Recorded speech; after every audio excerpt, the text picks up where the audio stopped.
世界足球明星斯朗拿度啊，未結婚呢就已經買豪宅，又俾巨額生活費俾個女朋友喎。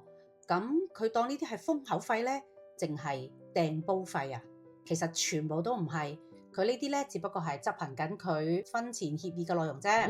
響2017年啊，葡萄牙媒體就爆料啦，C 羅呢同阿佐真娜簽咗份婚前財產協議，其中第一條啊就話，如果雙方分手呢，價值550萬歐元，折合人民幣4000幾萬嘅馬德里獨棟豪宅啊，直接過戶俾個女方。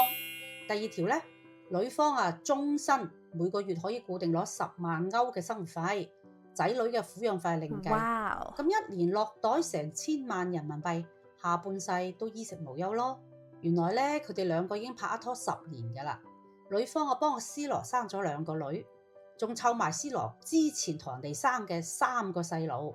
咁多年嚟啊，喺屋企相夫教子。C 羅就話佢係自己生命中最愛嘅女人。2025年8月啊，C 羅就攞咗隻10幾卡，價值370萬英鎊嘅鑽戒向佢求婚。婚禮咧就等阿 C 羅踢完26年嘅世界盃，翻去葡萄牙就舉行㗎啦。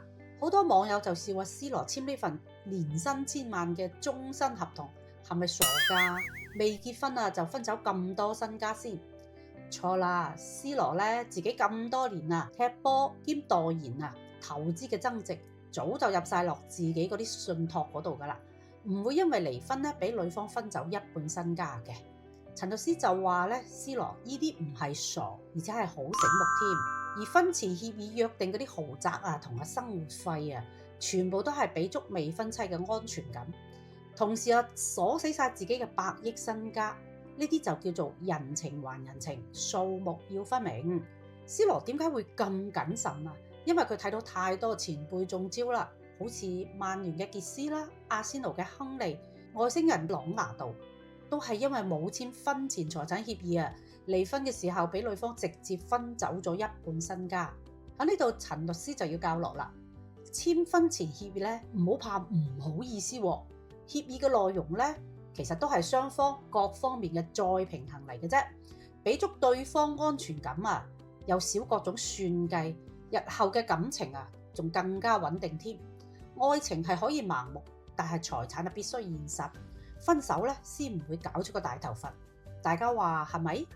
各位街坊喺評論區講下你哋嘅睇法啦。我係專注財富傳承嘅中美跨境陳律師，有乜嘢婚姻財產問題都可以私信我，我有辦法幫你解決㗎。